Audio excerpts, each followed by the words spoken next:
ಎಲ್ಲರಿಗೂ ನಮಸ್ಕಾರ. ನಾನು ರೇಷ್ಮಾ. ಸಾತೇಸ್ ಕಿಚನ್ಗೆ ನಿಮ್ಮೆಲ್ಲರಿಗೂ ಸ್ವಾಗತ. ಇವತ್ತು ನಾನು ನಮ್ಮ ಅತ್ತೆ ಹೇಳಿಕೊಟ್ಟಿರೋಂತಹ ಇನ್ಸ್ಟೆಂಟ್ ಮಾವಿನಕಾಯಿ ಉಪ್ಪಿನಕಾಯಿನ 5 ನಿಮಿಷದಲ್ಲಿ ಮಾಡುವಂಥ ರೆಸಿಪಿನ ತೋರಿಸ್ತೀನಿ, ಬನ್ನಿ. ಮೊದಲಿಗೆ ನಾನು ಹುಳಿ ಮಾವಿನಕಾಯಿ 2 ಸಣ್ಣ ಸಣ್ಣದಾಗಿ ಕಟ್ ಮಾಡಿಟ್ಕೊಂಡಿದ್ದೀನಿ. ಅದಕ್ಕೆ 10 ಬೆಳ್ಳುಳ್ಳಿ ಎಸಳುಗಳು, ಖಾರದ ಪುಡಿ 3 ಟೇಬಲ್ ಸ್ಪೂನ್. ಇದು ಖಾರ ಕಮ್ಮಿ ಇದೆ, ಹಾಗಾಗಿ ನಾನು 3 ಟೇಬಲ್ ಸ್ಪೂನ್ ಹಾಕ್ಕೊಂಡಿದ್ದೀನಿ. ಅರಿಶಿನದ ಪುಡಿ 1 ಚಮಚ, ರುಚಿಗೆ ತಕ್ಕಷ್ಟು ಉಪ್ಪು 1-2 ಚಮಚ ಹಾಕ್ಕೊಂಡು ಚೆನ್ನಾಗಿ ಮಿಕ್ಸ್ ಮಾಡ್ಕೊಂಡು ಪಕ್ಕಕ್ಕೆ ಇಡ್ಕೊಬೇಕು. ಇದು ಮಿಕ್ಸ್ ಆದ ನಂತರ ಇದಕ್ಕೆ ಒಂದು ಪೌಡ್ರ್ ಮಾಡ್ಕೊಳ್ಳೋಣ. ಮೊದಲಿಗೆ ಒಂದು ಚಿಕ್ಕ ಪ್ಯಾನಲ್ಲಿ 1 ಟೇಬಲ್ ಸ್ಪೂನ್ ಜೀರಿಗೆ, 1 ಟೇಬಲ್ ಸ್ಪೂನ್ ಸೋಂಪು, ಅರ್ಧ ಚಮಚ ಪೆಪ್ಪರು, 1/4 ಚಮಚ ಮೆಂತೆ, ಇದೆಲ್ಲವನ್ನು ಹಾಕಿ ಲೋ ಫ್ಲೇಮಲ್ಲಿ ಚೆನ್ನಾಗಿ ಹುರ್ಕೊಳ್ಬೇಕು. 1-2 ನಿಮಿಷ ಹುರ್ಕೊಂಡ್ರೆ ಸಾಕು.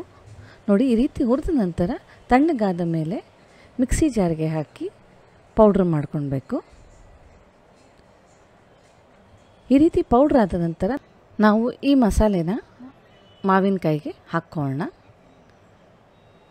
ನಂತರ ಒಂದು ಪ್ಯಾನಲ್ಲಿ 5 ಟೇಬಲ್ ಸ್ಪೂನ್ ಎಣ್ಣೆನ ಬಿಸಿ ಮಾಡಿ ಅದಕ್ಕೆ ಸಾಸಿವೆ 1-2 ಚಮಚ ಹಾಗೂ ಒಣಗಿದ ಮೆಣಸಿನ್ಕಾಯಿ 5-6 ಮುರಿದುಬಿಟ್ಟು ಅದನ್ನು ಕೂಡ ಹಾಕಿ ಬಿಸಿ ಎಣ್ಣೆಯಲ್ಲಿ 1 ನಿಮಿಷ ಅದನ್ನು ಫ್ರೈ ಮಾಡಿಬಿಟ್ಟು ನಾವು ಮಾವಿನಕಾಯಿಗೆ ಹಾಕ್ಕೊಳ್ಬೇಕು.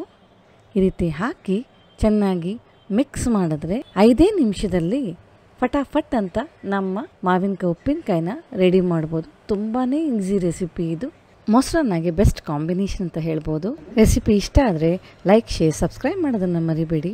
ಮತ್ತೆ ಸಿಗೋಣ ಒಂದು ಹೊಸ ರೆಸಿಪಿಯೊಂದಿಗೆ. ಅಲ್ಲಿಯವರೆಗೂ ಟೇಕ್ ಕೇರ್ ಆ್ಯಂಡ್ ಎಂಜಾಯ್.